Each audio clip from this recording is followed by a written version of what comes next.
Good morning, good afternoon, and good evening, depending where you are in the world. Welcome everyone to joining us at this 90-minute webinar, UK-US Data Bridge Lessons from the First 8 Months. Thanks to the ICO speakers for joining us and Latham and Watkins for sponsoring today's session and giving us insights from your legal practice. I'm Stewart, Dresner, founder and chief executive of Privacy Laws and Business, or PLB, the world's most experienced information company specializing in this area, now in our 38th year. Thanks to all of you who subscribe to PLB's international and UK reports to help keep up to date and who appreciate the original analysis we provide by writers from around the world. We publish these two titles in alternate months online, in PDF and paper formats. For details, visit privacylaws.com. Now, the UK-US Data Bridge dates from the 12th of October last year. Well, we're going to cover what is it, how should companies use it from both UK and US perspectives, what are the practical issues to resolve. Now, we publish articles about the UK-US Data Bridge and all the other international transfer mechanisms in PLB reports. But today, we will bring you right up to date in this webinar. And to guide us through this subject, I'm pleased to introduce today's distinguished speakers. Our chair is Fiona Maclean. You say hello, Fiona. And you advise clients on data privacy compliance and technology with a particular focus on AI, cloud computing, and data strategy. Fiona and I met most recently at the Global Privacy Assembly in Bermuda last October, where we made plans for this webinar. I'm now going to introduce the panel. Next is Emma Bate from the ICO. Hello, Emma. Hi, everyone. And you're the legal director at the ICO, overseeing the data privacy advice and contracts and compliance legal teams. And you joined the ICO in 2017 after 20 years in private practice. And you now lead the ICO's legal work on international transfers. And your colleague is Kitty Rosser. Hello, Kitty. Hi there. You're principal lawyer at the ICO, working within the data privacy advice team, mainly on international transfers. Next, Travis Leblanc. Hello, Travis. Hello, Stewart, hello. You are the global co-chair of the cyber data and privacy practice at Cooley LLP in Washington, D.C. and San Francisco. And you're a member of the U.S. Privacy and Civil Liberties Oversight Board, the CLOB. We have met at conferences in the U.S. over many years, actually, and your participation in this event also resulted from meeting you at the GPA in Bermuda. And last but not least, Clayton Northouse. Clayton, hello. You counsel clients on transactional, you're a partner at Latham Watkins in the US, I should say, and you counsel clients on transactional, regulatory and litigation matters relating to global data protection, cybersecurity and consumer privacy, including, of course, cross-border data transfers that we're talking about today. Now, you're wondering, how should you put questions to the speakers? The more questions and comments, the better. So I encourage you to ask questions. So take this opportunity to put your questions to the panel in writing. The way you do that is type them into the Q&A section, which you will find at the bottom right of your screen. Type in the questions when you think of them, although the plan is to respond to the questions at the end of the webinar. Now, we are making a recording of this session, a video recording, so you will be able to review it again at a later date. We'll let you know when the recording is available soon after this session. Now, over to you, Fiona, who will introduce our subject, the UK-US Data Bridge, the lessons from the first 8 months. Thank you all. So as Stewart says, we are joined obviously by a very esteemed panel. We're going to be getting insights from both the UK and the US perspective, but we thought it might be helpful just to provide a little bit of context at the outset. And so what we'll do is just run through a brief history of how we've got to the UK-US Data Bridge and you know, what have been the steps that have led to the current state of affairs. So starting back with the EU-US Privacy Shield, I'm sure many of you are very familiar with that particular mechanism. The EU-US Privacy Shield was essentially the precursor to everything that we will be discussing today. came into effect in 2016 following the invalidation of the previous safe harbor regime for EEA to US personal data transfers. That was overturned as a result of a decision resulting from a claim brought by Maximilian Schrems, another name that you'll hear again throughout this session. The EU to US Privacy Shield essentially allowed for organizations in the EEA to freely transfer personal data to US certified companies without the need for any other data transfer mechanism, such as standard contractual clauses. As a result of Privacy Shield then being invalidated by the CJEU in July 2020, following Schrems 2, the second claim brought by privacy activist Maximilian Schrems, there was a series of, or a period of great uncertainty, really. The CJEU had found that the US legal regime did not ensure an essentially equivalent level of protection compared to the GDPR, and that the Privacy Shield framework did not provide sufficient supplementary protection for personal data to meet those requirements. As a result of that, and the specific challenge to Privacy Shield, the CJEU applied broader requirements for EEA data exporters using the SCCs and BCRs too. And so for those of us who have been practicing in this area, or for companies who have data flows between the EU and the US, they'll be very familiar with the fact that the transfer impact assessment was born from the Schrems 2 decision. And this was essentially an additional requirement to assess the protections for personal data provided by the importing jurisdiction. So when transferring the data, you need to implement those supplementary measures to fulfill any gaps that may exist in order to reach that essentially equivalent level of protection to the GDPR. But following Schrems 2 and the invalidation of Privacy Shield, we didn't have a mechanism that allowed for the free flow of data from the EU, from the EEA to the US without additional measures being put in place. So no equivalent to Safe Harbor or Privacy Shield at that point. Then on the 7th of October 2022, President Biden signed an executive order, so Executive Order 14086, on enhancing safeguards for United States intelligence activities. This introduced new safeguards with respect to the collection of personal data by US intelligence agencies, including new proportionality and redress safeguards, which we'll hear more about throughout this session. And it was explicitly intended to address the CJEU's challenges in the Schrems 2 decision. These safeguards and the amended US surveillance regime would form the basis of what was then known, or what then became known as the Data Privacy Framework, or DPF.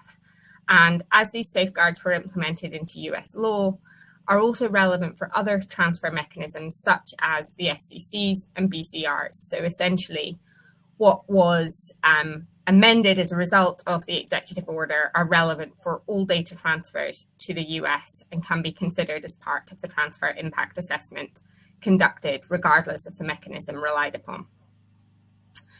Following lengthy negotiations, the US and European Commission agreed in principle to a new data privacy framework in spring 2022 to replace the Privacy Shield.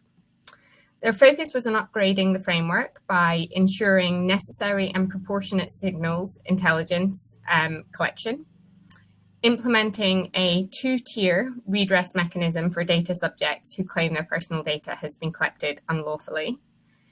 Intelligence agencies were to adopt new procedures and expand the oversight of intelligence programs by US government agencies. In July 2023, the European Commission adopted its adequacy decision for the DPF, the Data Privacy Framework, enabling EU organizations to transfer personal data to US organizations that had self-certified under the DPF. In parallel, the US and the UK had been formulating a way for transfers of personal data from the UK to the US, leveraging the DPF. On 21st of September 2023, regulations were set out in the UK Parliament to give effect to the UK to US data bridge. This took effect on the 12th of October 2023 in the form of a UK extension to the EU to US data privacy framework and was referred to as the UK to US data bridge. With effect from that date, UK organisations have been able to compliantly transfer personal data to US organisations that are signed up to DPF and the UK extension without the need for SCCs and a transfer risk assessment. So that's the history. That then takes us through to what we're here to talk about today, the UK extension to the EU to US data bridge, data framework. So what does that actually mean and how does it work? So essentially it operates as an extension, as we've said, to the EU to US DPF and essentially mirrors the DPF, except that references to the EU are references to the UK. So again, very familiar to those of us that practice in this area, very similar to what we've seen from the EU GDPR to the UK GDPR. Very much a consistent framework, but with minor amendments to make it work within the UK context. On the US side, US organisations that are already certified under the EU to US DPF need to certify under the UK extension in order to be able to rely on transfers from the UK. And on the UK side, data exporters transferring UK personal data to the US no longer need to rely on alternative transfer mechanisms, such as the SCCs or BCRs, as we've referenced, when transferring to a US entity that is certified under the UK extension. So with that, Clay, can you just talk us through who can certify and a little bit more around the actual purpose and scope? Sure, thanks, Fiona. So the DPF is open to all US companies that are subject to the jurisdiction of the Federal Trade Commission or the US Department of Transportation. So what that means in practice is, number one, you have to be a US entity. So outside foreign entities cannot seek certification. And second, if you are a bank, a telecommunications company, a nonprofit who is not subject to the jurisdiction of the FTC or the Department of Transportation, you are not eligible for DPF certification. So that's point one, is who can apply to certification. If you fall within the eligible set of companies who can seek certification, the process is then to determine whether you comply with the DPF. And as I'll talk about on the next slide, there are 7 core principles to the DPF. Companies that are seeking certification have to evaluate whether they comply with those 7 core principles and then submit to the Department of Commerce a statement that the relevant company complies with and certifies compliance with the DPF 7 principles, as well as the supplementary principles that apply to the DPF. In terms of actual nuts and bolts of how you seek certification, soon after the European Commission approved and adopted the DPF, the Department of Commerce set up a brand new website. It is dataprivacyframework.gov, where you can find out additional information as well as actually apply to be certified pursuant to DPF. You submit an application to the Department of Commerce. The department then reviews that application, assesses whether the company is represented appropriately, that it complies with the DPF principles, and you submit your privacy notice to the department before you actually post it online, because that notice is saying we are certified pursuant to DPF, and so the department doesn't want you posting that notice before you're actually certified. Upon approval from the department an entity can then proceed to post their notice and then be listed on the Department of Commerce website as an entity that is subject to and certified to the DPF. And is that listing on the Department of Commerce website that means that you are certified and can commence the transfer of data from Europe or the UK to the United States pursuant to the DPF. It's important to note that it's not just a one-time certification, but it's an annual certification requirement. So on an annual basis, and companies that certified for the first time around this time last year when it became official, and the Department of Commerce opened up the gates to seek certification. Those companies, recertifications are due, meaning that you have to recertify, pay your monetary fee to the Department of Commerce in order to remain eligible to transfer data pursuant to the DPF.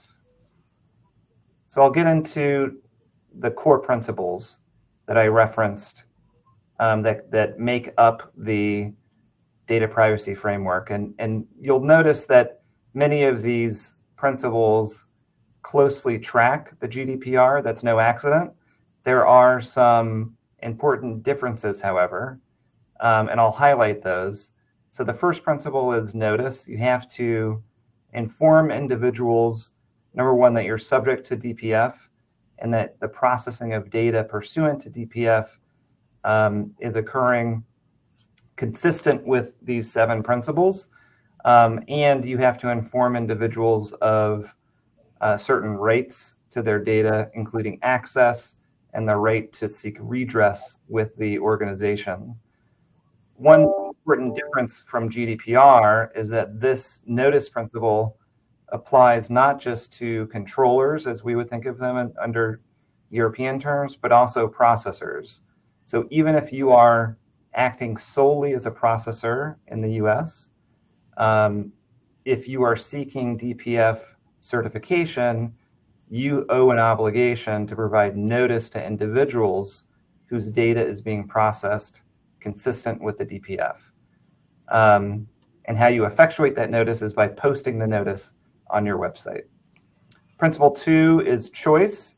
This is kind of similar to what you find under the California Consumer Privacy Act, where before you share data with a third party, the entity has to, for non-sensitive data, offer a right to opt out of the sharing of that data with a third party. There's an exception for agents or processors with which you may share information. But one important difference from GDPR and other relevant privacy laws is that there are different requirements for sensitive data. If you're sharing sensitive data with a third party, instead of relying upon opt-out consent, you have to seek opt-in consent. Moreover, there's no exception for sharing data with third-party agents or processors. So if an entity is sharing sensitive personal data with a third-party processor, you have to facilitate opt-in consent from individuals before such data is shared with the processor.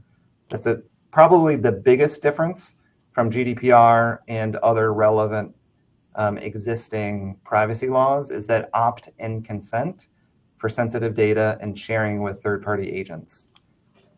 Principle 3 is accountability for onward transfers. So when you're sharing with third parties, you have to ensure contractual obligations are maintained and that the DPF principles are respected by the third party.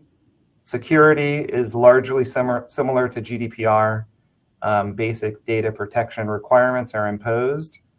Data integrity and purpose limitation in Principle 5, again, very similar to GDPR, which requires you to maintain and retain data for as long as it's needed for the purpose of processing. Principle 6, you have to afford individuals access to their data, as well as share what categories of third parties such data may be shared with.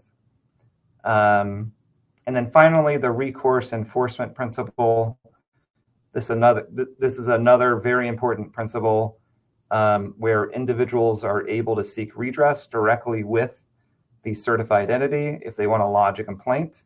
The certified entity has to lay out the process by which that complaint can be raised and the mechanism that can be used to arbitrate any complaint of failure to comply with the DPF principles.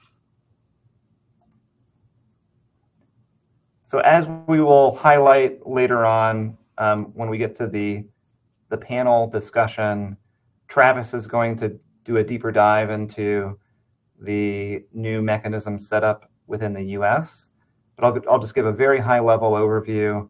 As Fiona mentioned, in October of 2022, an executive order was signed by President Biden establishing additional controls that the US intelligence agencies are subject to.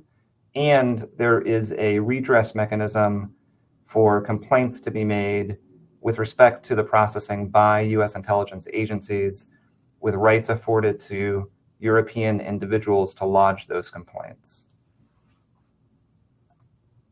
So what are some of the practical effects of implementation, and what are some of the benefits, challenges, and what is the road going forward? To preview our discussion, some of the benefits are, one, you can certify on an organization-wide basis. Unlike standard contractual clauses, the transfer mechanism applies broadly to any data that the organization receives, and it's not on a party-by-party basis. Second is that, and as our ICO colleagues will highlight, there aren't any additional measures that have to be adopted. So no need for transfer impact assessments that you'll find with standard contractual clauses. Some of the challenges are that, number one, you have to maintain compliance with DPF.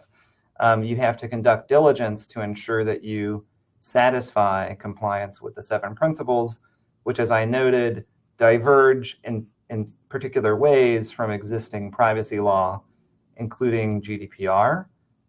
You also have to maintain that compliance on a go-forward basis so that you can annually recertify compliance.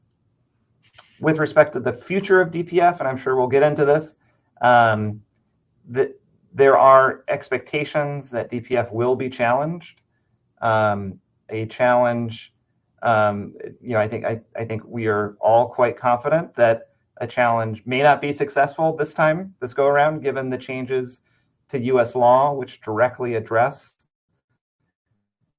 the perceived shortcomings of prior iterations of the DPF.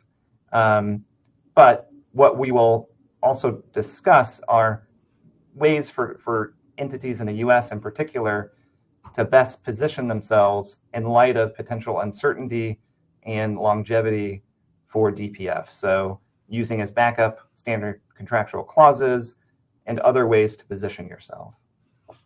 Hand it back over to you, Fiona.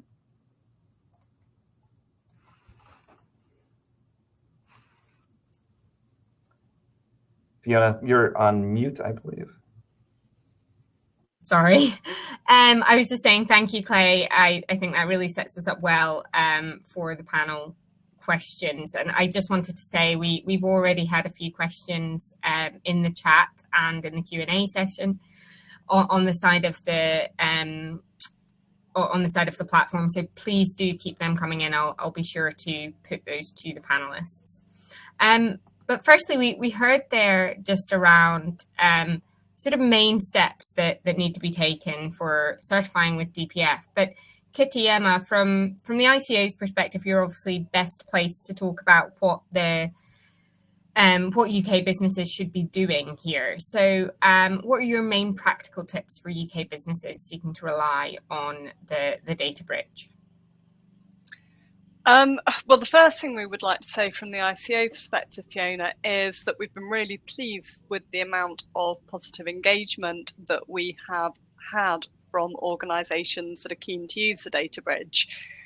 We run a business advice service, and that's received 62 questions in the 6 months up to the 30th of April. They've come in via our telephone helpline, via our live chat facility, through our online form and by email. And they represent a really broad range of sectors, including education, charity, HR services, retail, construction, finance, tech, media, insurance, and legal. So there's clearly a really broad base of interest in use of the bridge. And we've put a few of the example questions up on the slide for you there. And so you can see from those that a lot of the questions are particularly focused on how the data protection bridge is actually used in practice and how it interacts with other compliance obligations under the UK GDPR. So based on the engagement that we've had to date, there are a handful of key messages that we would really like to emphasise regarding use of the data bridge in practice. Firstly, we would encourage exporters wishing to use the data bridge to start by checking that public register on the dataprivacyframework.gov website. That's very much the starting point. They need to check to see if their recipient is actually registered, confirm that their registration covers the UK extension and is active, and if they're interested in transferring HR data, they need to ensure that the scope of the recipient's registration covers that type of information. Now, as Clay mentioned earlier, organisations do need to bear in mind that not everybody is currently eligible to register on the framework. So we have those key organisations in those key sectors like banking and insurance and telecoms that currently can't register. And of course, this isn't a mandatory system. So there will be plenty of other US organisations that have the option to register, but for whatever reasons have chosen not to. So secondly, we would like to emphasise that exporters need to be aware that they can't rely on the data bridge to transfer any journalistic material. So there is an exclusion for journalistic data, which is included to ensure that privacy issues can't override the First Amendment rights of the free press under the US Constitution. So any UK exporters looking to use the bridge need to be conscious of that and be mindful that the definition of journalistic data is quite wide. It covers any personal information gathered for publication, broadcast, or other forms of public communication of journalistic material, whether used or not, as well as information found in previously published material disseminated from media archives. So thirdly, exporters need to clearly identify to their recipient any special category or criminal offence data that's being transferred. Clay touched earlier on the fact that there is provision within the DPF principles for sensitive personal data and for that to attract additional protections. But exporters need to be mindful that the definition of sensitive data within the framework is narrower than the definition of special category data set out in UK GDPR, and that the definition within the framework doesn't include criminal records data. So there is a workaround for this in the principles, because there is also provision in there that says that any additional information which the exporter tells the recipient should be treated as sensitive must be treated as such and must be afforded those additional protections. But that very much puts the onus onto the exporter to be really clear and proactive in flagging those categories of data when it's making the transfer. So point 4, specifically concerns transfers to processors. And we'd just like to remind exporters that the data bridge is specifically an international transfer mechanism. It doesn't satisfy the requirement to have a written contract in place when using a data processor that we find in Article 28 of the UK GDPR.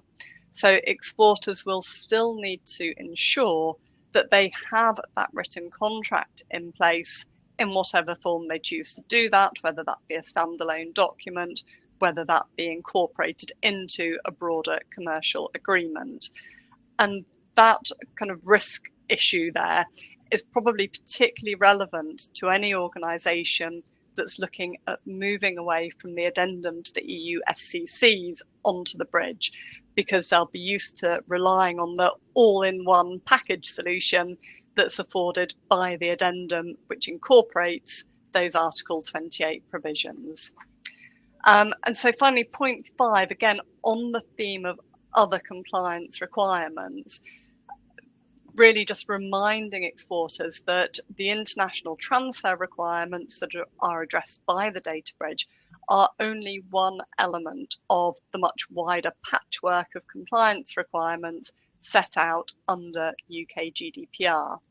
And when transporters are engaged in transfers, they need to ensure that they're satisfying all of the relevant requirements, not just the international transfer requirement. So we've provided a slide that summarises some of the key obligations that might be relevant in a transfer scenario. And I'm not going to talk through those now in the interests of time, but I would invite you to revisit the slides after the session and have a look through those and consider how you can accommodate them.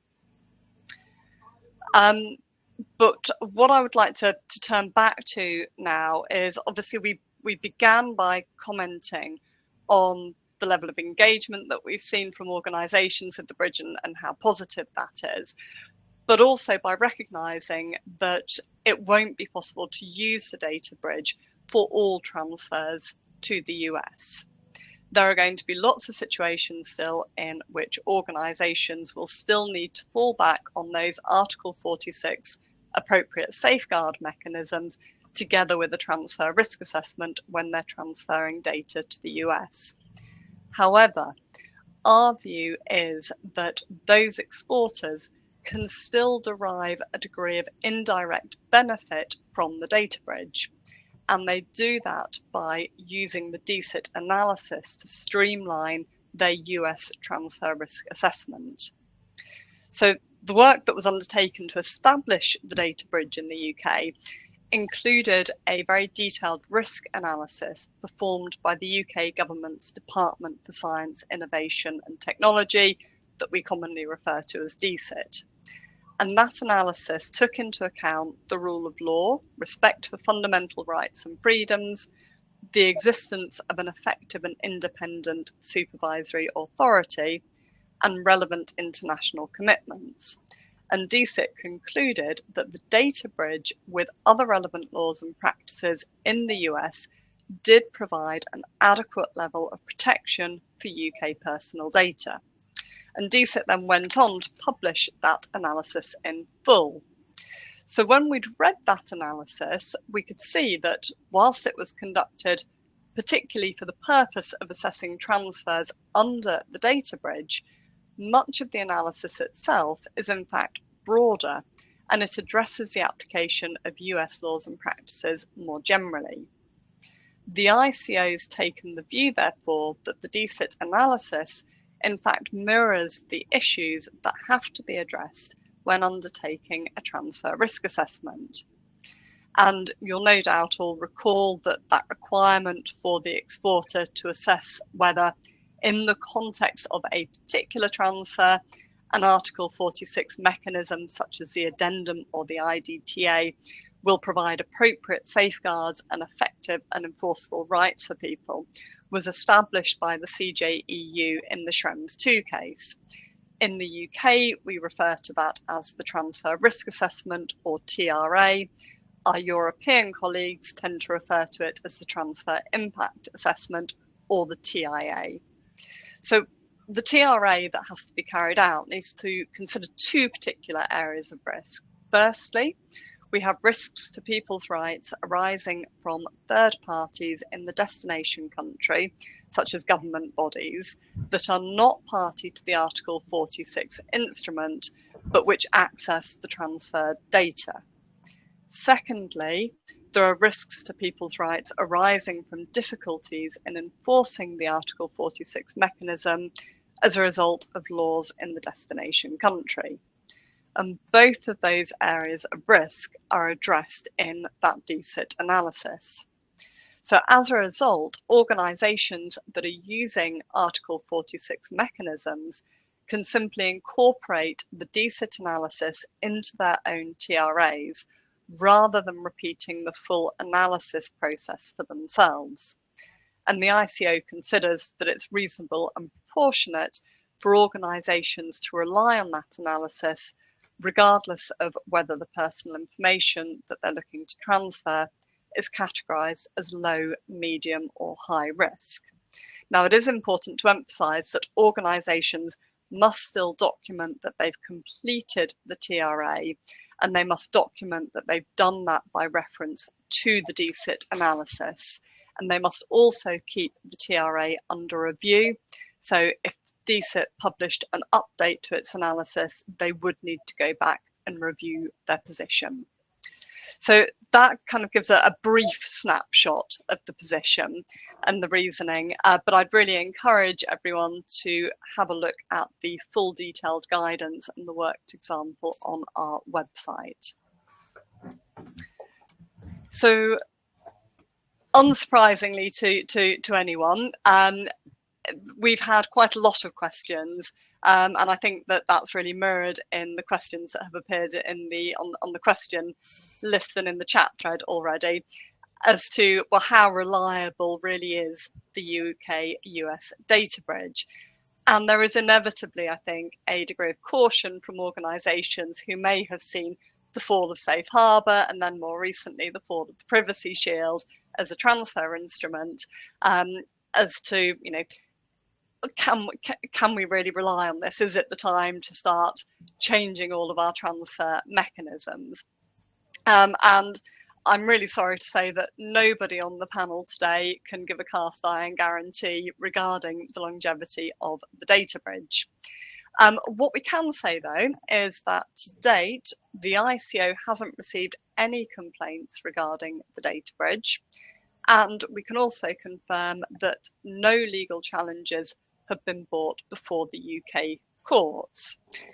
So that does give us some scope for optimism. And it's also worth noting that the main route for legal challenge in the UK would be via judicial review.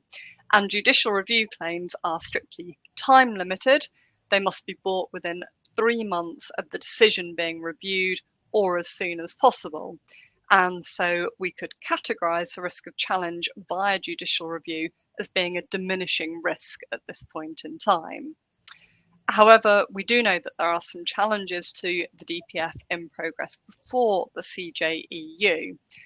And that poses a question, which is, how would a European decision annulling the DPF impact on the data bridge? And as we saw with the Schrems II case and Privacy Shield, the court may have the power to annul the adequacy decision, but it won't actually eradicate the DPF itself. DPF will continue to exist. And so that will leave the UK government with a position of needing to review its UK extension, review the data bridge, and take a decision as to whether it feels that it's actually confident that the data bridge continues to provide sufficient protection and can remain in place as a transfer mechanism, whether it's time for the data bridge to be retired, or whether the data bridge can remain in play as a transfer mechanism, but with some incorporation of some amendments to address any potential risk areas that are identified in the European proceedings.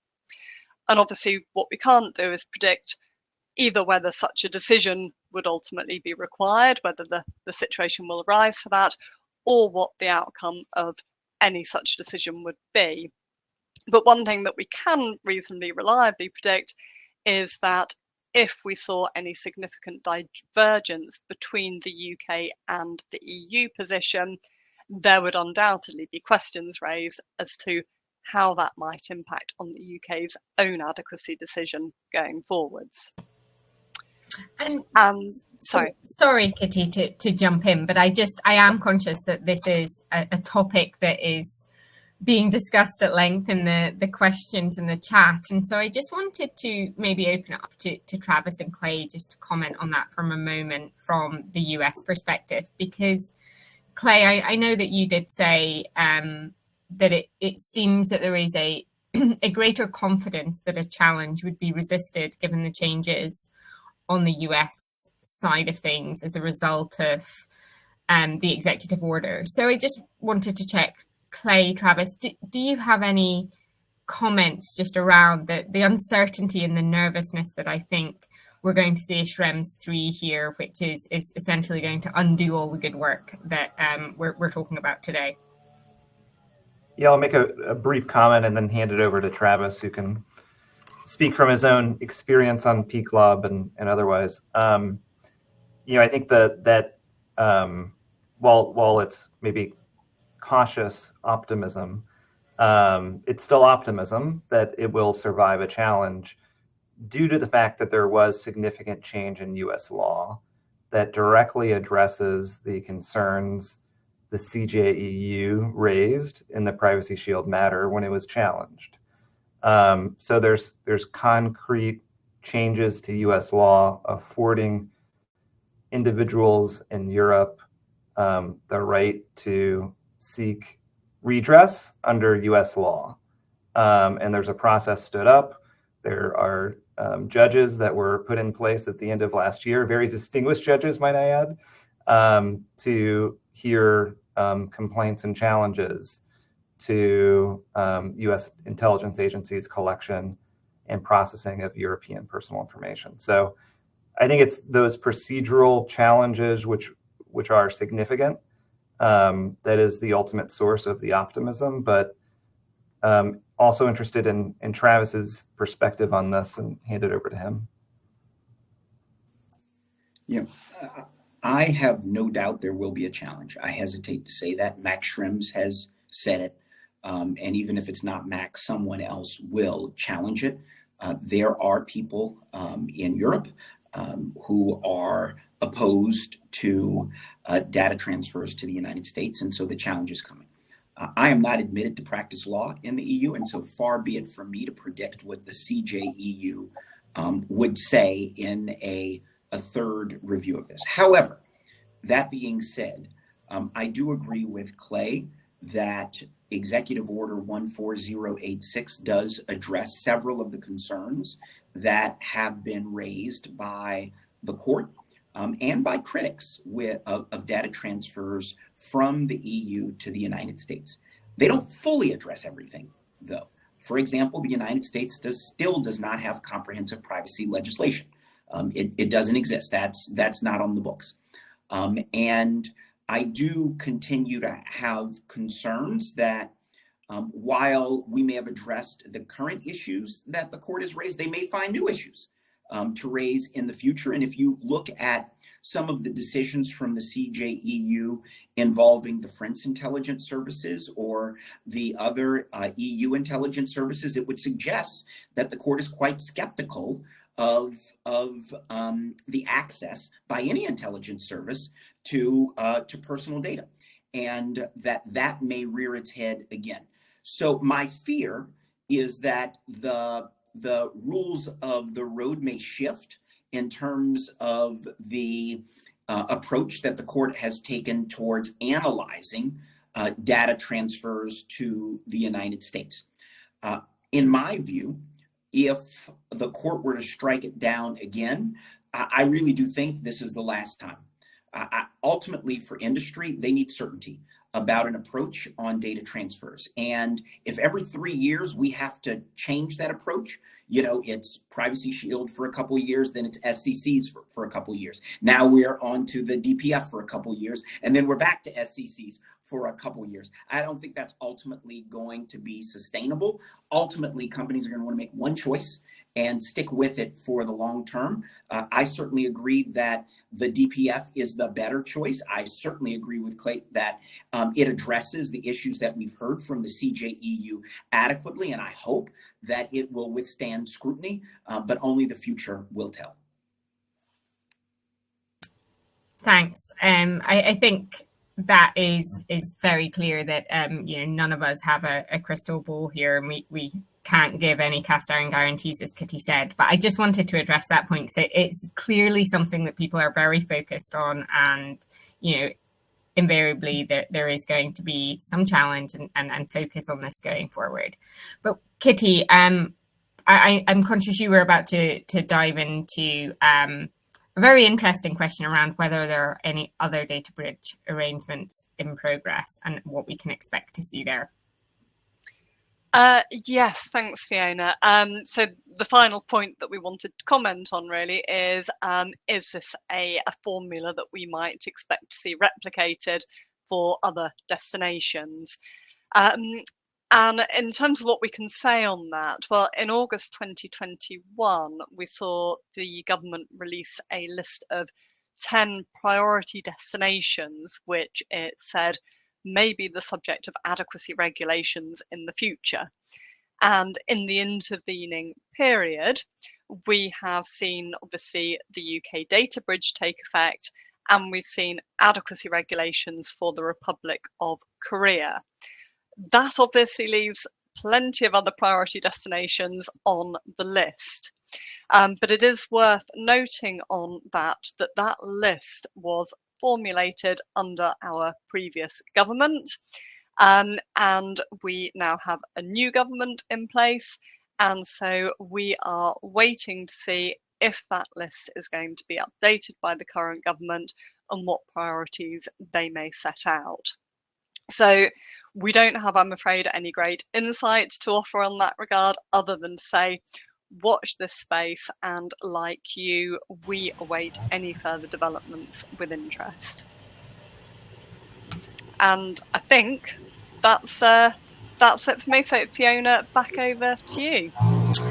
Thanks very much. So that's been super helpful. I think hearing it directly from the ICO is obviously incredibly helpful for those of us in practice, and kind of seeing what the regulators are thinking. And Travis, you are coming at it from both sides, really.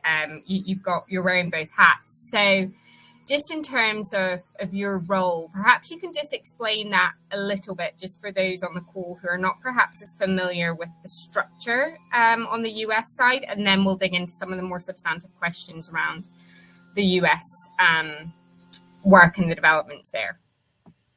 I'm happy to do that, Fiona. And today, to make it easier for everyone, I decided to wear no hat so that no one was confused about which hat I had on, and I didn't have to do a little bit of a dance here in front of everyone. But yes, I am the global chair of the cyber data privacy practice at Cooley in the United States for myself, and also serve as a presidentially appointed Senate confirmed member of the United States Privacy and Civil Liberties Oversight Board.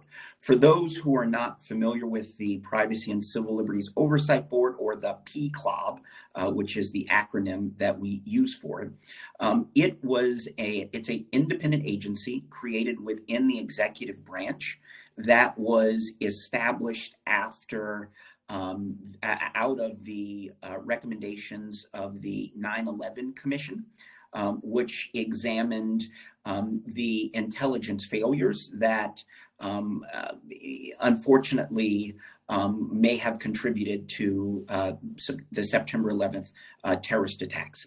And while those reviews resulted in a series of laws that ultimately expanded intelligence authorities in the United States, in particular the the Patriot Act, there was a desire at that time to also have an agency that would counterbalance those intelligence authorities and that would be responsible for ensuring that the nation's efforts to protect itself against terrorism were also balanced with safeguards for privacy and civil liberties. And we were the agency that was created to do that. We have 5 board members that run the PCLOB. All 5 are presidentially appointed and Senate confirmed. 3 of the 5 members are also of the same party of the president, which is currently a Democrat. So 3 of us are Democrats and 2 others are Republicans. We all serve staggered terms, some, with one person pretty much coming and going each year. And as I think I mentioned, I am in my 2nd term on the PCLOB.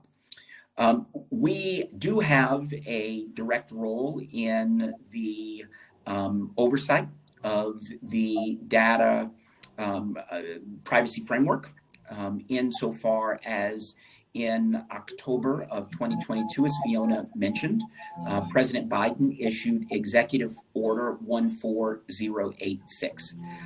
This was a substantial reform to the signals intelligence authorities of the activities of the United States.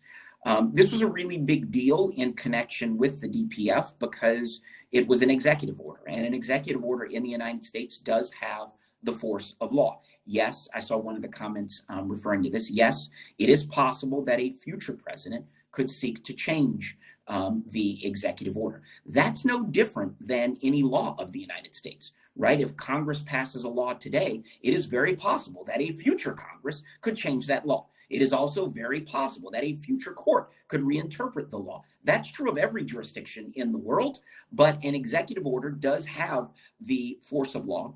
And frankly, in the national security context, typically where the presidents have more authority, we don't see a lot of evolution or churn in executive orders. So this was a big deal, though, because prior to Executive Order 14086, the United States had really relied upon a letter in 2016 for the Privacy Shield from Bob Litt, who was then the general counsel of the Office of the Director of National Intelligence. And he wrote a long letter to the European Commission discussing the signals intelligence authorities and protections that were in place under Presidential Policy Directive 28, PPD 28, as well as Section 702 of the Foreign Intelligence Surveillance Act and other authorities. So to go from a letter from the General Counsel of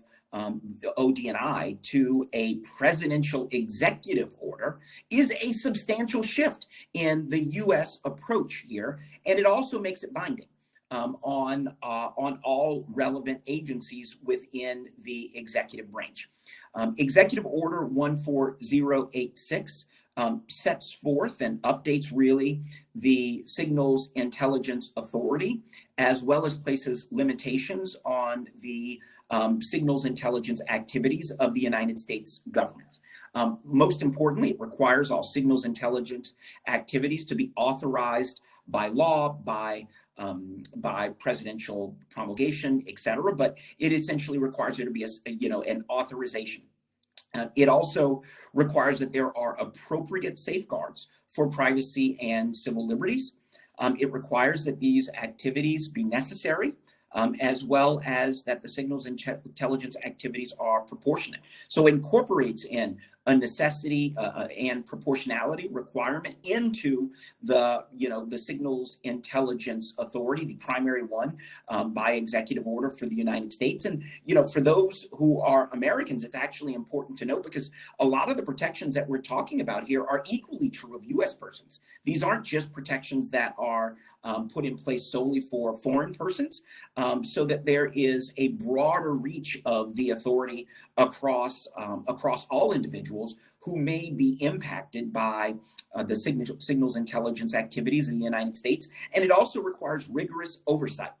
which was the term that the president used. So you've got a new authority issued by the president of the United States, which not only requires all authorities to be exercised in accordance with law, but puts in place, safeguards for privacy, puts in place a necessity and proportionality requirement, and also ensures that there will be oversight. It limits the specific legitimate areas for signals intelligence to 12 key areas, so that you can only an agency of the federal government that is able to engage in signals intelligence can only do it for one of the 12 enumerated authorities that are in the executive order, such as for counterterrorism purposes, or for counter-espionage purposes, or for counter-proliferation of weapons of mass destruction. Those are just a few of the examples as a requirement, as a legitimate objective for signals intelligence. There are also several prohibitions that are written into the executive order where signals intelligence activities are prohibited. For example, they are prohibited from being used to suppress dissent or criticism of the government, for example. They are also prohibited from being used to suppress the right to legal counsel, or from being used to engage in discrimination on the basis of ethnicity and other categories. So not only are there recognition of a limited set of legitimate activities, but there are also a recognition of prohibitions on those activities as well. Additionally, it required every federal agency that engages in signals intelligence activities to update their Attorney General guidelines, which are used to restrict or to otherwise provide the legal framework for the use of signals intelligence activities on an agency by agency basis. Those authorities or those policies and procedures are approved by the Attorney General. They are also sent to the Privacy and Civil Liberties Oversight Board for review. It required all agencies to update them in accordance with Executive Order 14086, and it encouraged the PCLOB to review those activities. That's been done. We have reviewed them. They have been updated since 2022. There are also provisions in Executive Order 14086 around internal oversight, ensuring that there are civil liberties and privacy officers in each relevant agency, that there's an inspector general in the agency, that there's also training for any personnel who engage in signals intelligence activities. They're trained on the appropriate safeguards, and it created for the first time by executive order a redress mechanism for foreign persons who may believe that they are unlawfully impacted by signals intelligence activities of the United States. It provides a complaint mechanism that allows public authorities in other countries to submit the complaints of their data subjects to the United States for investigation. Every civil liberties and privacy officer in the relevant agencies is authorized to conduct investigations into these complaints.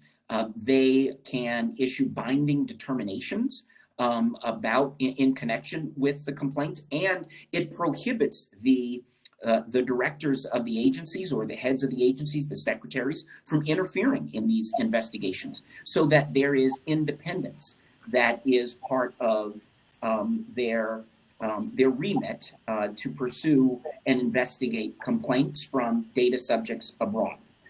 There's also created the Data Protection Review Court, which is created as part of under the authority of the Department of Justice, and there have been several well-esteemed, as Clay mentioned earlier, judges that have been appointed to it, as well as special advocates that have been appointed as well. The DPRC is up and running. It is there, and it is able to accept any complaints from relevant authorities. I say relevant authorities because the Attorney General is authorized to designate the qualifying states that may submit a complaint for redress. It's not every country in the world. It's only ones that are designated by the Attorney General, either designated at the country level or designated at the regional economic integration level, that are qualified to submit complaints. And to be eligible to be a qualifying state, a country has to have the appropriate safeguards in place around their own signals intelligence activities, and they must permit transfer of data to the United States. This is a big deal because it is the first time that you really see the United States saying that it's going to take control to ensure that data around U.S. persons and redress for U.S. persons is also available when their data is transferred abroad. And I think the key question there then, Travis, is which countries are qualifying states at this point? We're talking about the UK and the EU here, and what is the current lay of the land? Yeah, so I do believe the current states are the UK and the EU are approved for this as of right now. That doesn't mean, and you know, there may be Switzerland and others. I got to look and see, but I think some of the others in Europe are also authorized right now. There is an annual review that takes place, both of the actual processes that have been put in place. The PCLOB is authorized by the president to conduct an annual review to ensure that the redress mechanism operates as it has been arranged. And there also continues to be the US-EU annual review, which is actually this week in Washington, D.C. The Europeans are there. I'm participating on Friday in the annual review to examine how the DPF is working. So there's a lot of activity that's ongoing. The FTC is charged with enforcement. As Clayton, I think, mentioned earlier, you know, in the past, when it came to Privacy Shield, the FTC was an active enforcer of the Privacy Shield. They primarily focused their interest on either companies that certified that they were in compliance with Privacy Shield when they, in fact, had not certified for Privacy Shield, or they let their certification lapse. So those were ones that they were highly interested in from an enforcement perspective. I expect the FTC will continue to be interested in those categories of companies on a going forward basis. You know, I know that as part of Privacy Shield, there was an effort to expand beyond the Department of Transportation and the Federal Trade Commission to have, for example, my old agency where I was the chief of enforcement, the FCC, brought aboard. You know, and I do believe that will continue into the future. One thing to note is that the FTC currently takes the view that if you are a telecommunications company, for example, that engages in activities that are not protected telecommunications activities, that you can be subject to FTC jurisdiction. And so one could imagine a world where there isn't a status-based immunity, but for certain activities, one might, you know, even a telecommunications company, if it so chose, might be able to go to the FTC and the Department of Commerce to self-certify so that they could participate. So that's a lot of information. There's a lot that's been going on in the United States over the last year and a half, and happy to discuss any further topics as part of the conversation later on in the discussion, Fiona. Thanks, Travis. I think that, like you say, it's a lot of information, but hugely helpful for us to understand, you know, the very detailed framework and structure that's been put in place on the US side in terms of the redress mechanism and the oversight within the agencies itself. But whilst that's certainly helpful to know that that's happening in the background, I think for a lot of companies, what they're really focusing on right now is just the practical steps that they need to take. Both we've heard a bit about it from the UK data exporter side, but Clay, you're working with a number of clients who are seeking to certify under the US the DPF and under the data bridge. So what are you seeing in terms of adoption and implementation of these mechanisms? Yeah, thanks, Fiona. And just to build on Travis's point, I do expect it'll be interesting to see how the FTC expands its remit to enforce the DPF, especially in light of European concerns. The other thing to note is that the Department of Commerce has independent authority to do spot checks. So they're tasked with reviewing at the intake level to ensure compliance, but also on a go-forward basis to do random spot checks for certified entities. And they also have the authority to then, if in their judgment, a company is not adequately responding to their spot checks, to hand the matter over to the FTC for potential enforcement proceedings. So, I think those are notable in light of kind of the overall scheme here. It's not just a rubber stamp. This is something that is actively reviewed, enforced, and there is, as Travis alluded to, the vigorous enforcement associated with this. So, in terms of what U.S. companies are doing and how they're responding, I think there's a bit of fatigue now that we're going around the merry-go-round yet again, so we're not seeing quite the same enthusiasm as there was for Privacy Shield, but nonetheless, close to 3,000 entities have certified to DPF. Some of that relates to entities that were grandfathered in, because if you were, even though it was not an adequate means of transfer, the Privacy Shield program persisted. And if you kept up your certifications with the Department of Commerce, you were automatically grandfathered in to the DPF. So certainly a large percentage of the close to 3,000 entities were those that were grandfathered in, but we're also seeing new companies adopt DPF. In my kind of anecdotal experience in handling these issues for clients, for those in particular that are approaching this for the first time, it's a combination of reasons for why an entity may be seeking certification for the first time.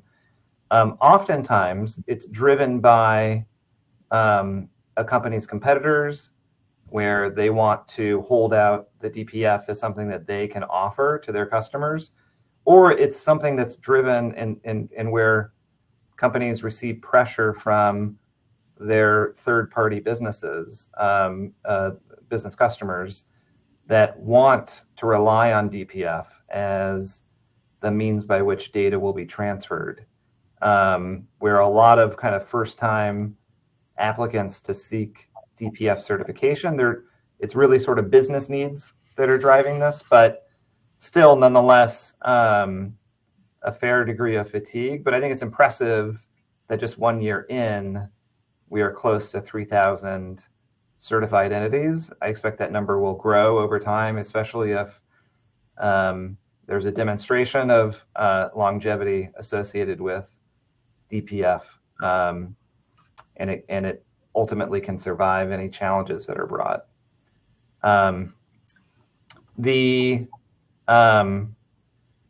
way that clients have been addressing concerns is not to rely exclusively on DPF. And so, Fiona, as we have worked on with clients before, when we are advising on DPF, we are always making sure that SCCs are built in as a fallback mechanism, so that we can avoid some of the difficulties that many companies encountered when Safe Harbor or Privacy Shield was invalidated, and building in those mechanisms so that there is the automatic triggering of SCCs for any going forward international data transfers has been an effective solution. Oftentimes not always workable, but where it is possible to solve for it in that way, that does lower the temperature and concern that companies have in moving forward with the DPF. And I think it's worth just picking up on that point, because that, I think, really goes to the heart of some of the practical steps that need to be considered when putting this in place. And I know that Kitty has already flagged the need to have the Article 28 requirements in your contract, notwithstanding the fact that you're relying on the UK data bridge. And I saw that had also been one of the questions, because people were getting pushback from having like additional DPAs as well as this transfer mechanism. But Clay, there are also some kind of other hurdles that I think from a contractual perspective need to be thought through around whether there are other, DPF specific requirements that need to be built into contracts, and how you deal with some of the transparency obligations as well. I mean, it's not smooth sailing. It's not just a case of having the certification and away you go, is it? Yeah, and just on the contractual piece, there does need to be a thorough review of all onward transfers relating to data that was transferred via DPF to make sure that the principles that they continue to be abided by third parties, and that there are contractual obligations associated with that.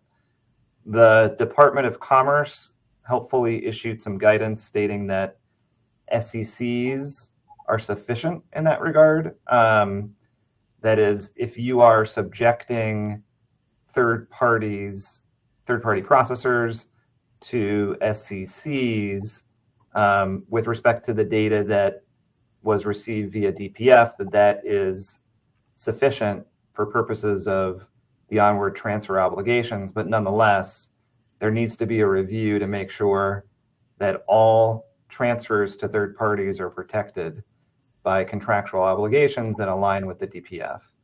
And then as we discussed briefly, the DPF was not principally designed with processors in mind.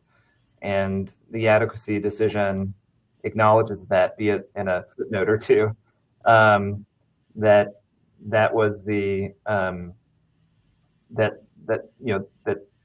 the DPF was principally drafted and considered with controllers receiving data in the US.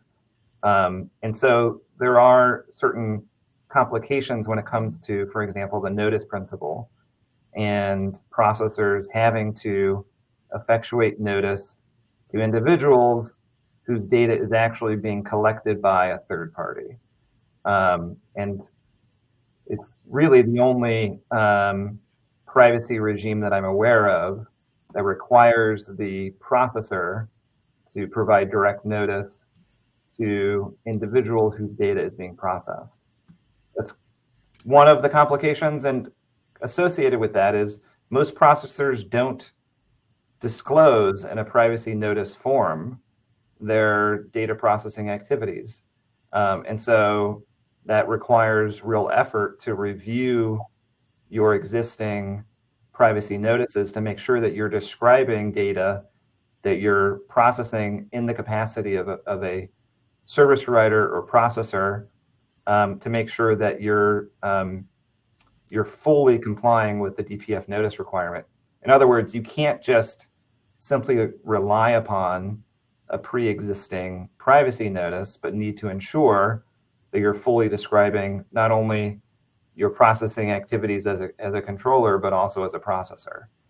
And then the main difficulty is that I've encountered in advising compliance efforts is with respect to sensitive data, where again it's really a standout that the DPF requires opt-in consent before transferring sensitive personal information to a third-party processor.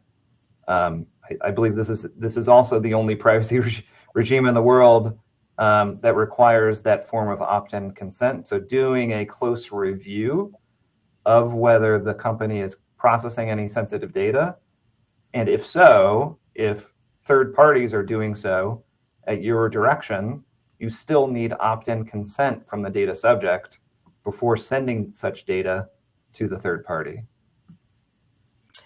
Yeah, I mean, these are steps that are just not necessarily intuitive with existing privacy frameworks, like you say. And I think it does give rise to a really good question that's come in, actually, and I'd be interested in your views. One of the questions was around whether the self-certification in the US is simply too onerous for smaller companies. And I suppose just given the steps that we've just talked about and the implications on the wider compliance program, in your experience, are you seeing smaller businesses go down this route, or does it seem too much for them, too much of an uplift? I have, and a informal review of the approximately 3,000 entities that have certified. A large percentage of those are small and medium-sized businesses. So it's not exclusively reserved for the larger companies. And the prep work and diligence that needs to go into certification is really a overall privacy compliance review and assessment that largely aligns with work that probably already was done or should have been done with respect to existing privacy laws. And so it's only those additional nuances that we've highlighted where the DPF diverges slightly from existing privacy regimes where the diligence can focus. But certainly you need an internal process to diligence and support your certification. That process needs to be done on an annual basis in advance of certification. And it's important to note that if you get challenged by the FTC or others, there are records that the FTC can request that you have to provide in support of your compliance. And so it's not something to walk into blindly, but at the same time, it's not something that needs to be overwrought because of the large alignment with pre-existing privacy laws. So some form of diligence and demonstration and record keeping to support the certification is important.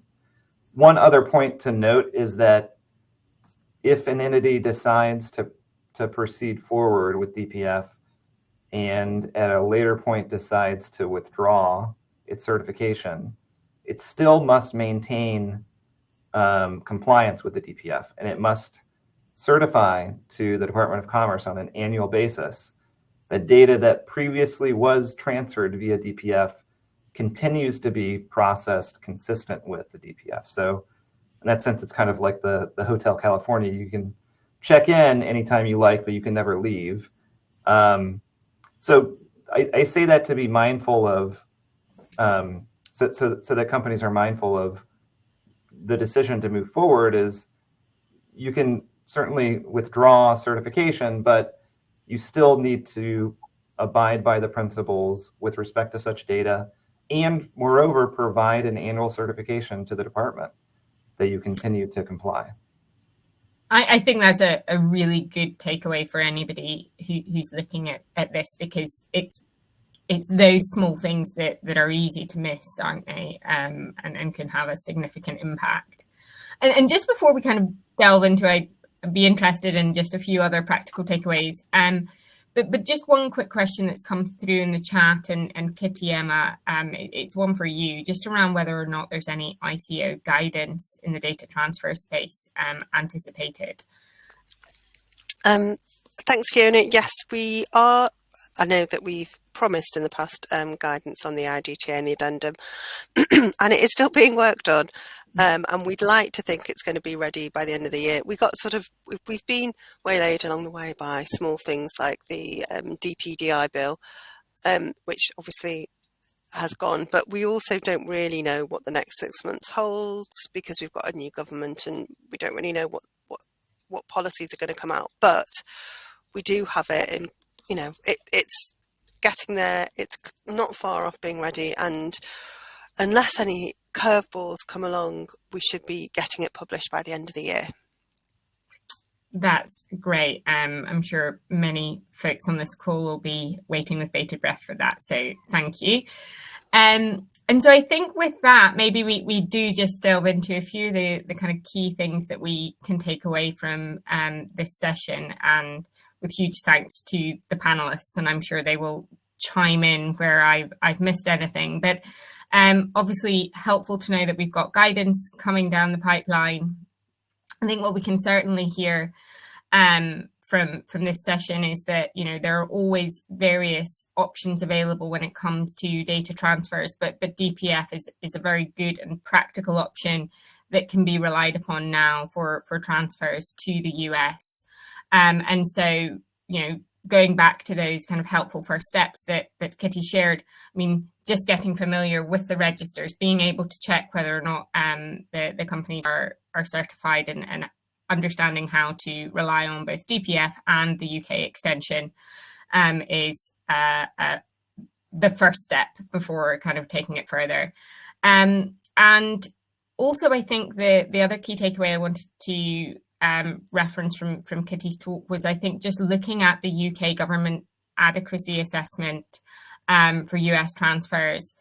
Obviously hugely relevant when we're looking at it from a DPF angle, but even if you are relying on SCCs or another transfer mechanism, that's something that is a resource that is there for your TRA, and certainly should be leveraged, because ultimately you're kind of looking at it from the horse's mouth, if you like. And so we're coming up for time, Clay, but I kind of want to give you and Travis just a few moments from a US perspective to just kind of talk us through your key takeaways, your practical takeaways for those on the call. Clay, you're on mute. At least I'm not the only one that's done that. I'll take a first stab and then hand it over to Travis. One is that, as we've discussed, there are diligence obligations. You need to support your certification. So really, becoming DPF certified should become part of your privacy program. It needs to be, it's not a one-time occurrence. It's a persistent annual certification. And so there needs to be an internal review process to support certification, to demonstrate ongoing compliance, and on a really go forward basis. So as there are product changes, as there are new information sharing and processing changes, those need to be evaluated through the lens of DPF. Second is, while there is a lot of overlap with existing privacy law, there are key differences from both GDPR and US state privacy law and US federal privacy law that should be keyed into. And so make sure to track those differences and support certification by demonstrating specific compliance with those differences. And then third and finally, I'll just mention that there is a great deal of uncertainty as we've discussed. And so approach DPF with flexibility, with an open mind, that you may need to quickly pivot to SCCs, and build that in to the extent possible to your existing contracts, so that, as we mentioned earlier, there can be an automatic trigger in the unfortunate event of invalidation. Hand it over to Travis. I fully agree with the list that Clay just enumerated for us. The one additional thought that I would add is really ensuring that your existing practices are consistent with the commitments that you make in certifying to the DPF. So often a company will certify and check the box and list it on their website, and then they don't actually ensure that all of their actual practices are consistent with those commitments, or they're consistent at the time that they certify, and then their practices change over the course of the year, and they don't ensure that they continue to be in compliance with the commitment. So I can't reiterate enough the necessity of ensuring consistency between your existing practices and the commitments that you make as part of the DPF certification. I think that's a great point. This is so much more than paper compliance. Kitty, Emma, anything further from you? No, not particularly. I don't know if Kitty does, but just to sort of, invite people to look out for our guidance and, to make use of our guidance in relation to transfer risk assessments when using SCC, the addendum to the SCCs or the IDTA when making transfers to the US as well. Don't forget about that part of our guidance. Thanks. Nothing to add from myself beyond what Emma said. Great. Well, thank you all. I think this has been a really interesting chat. I've certainly learned a lot. I'm sure everybody has. So Stewart, over to you for the final words.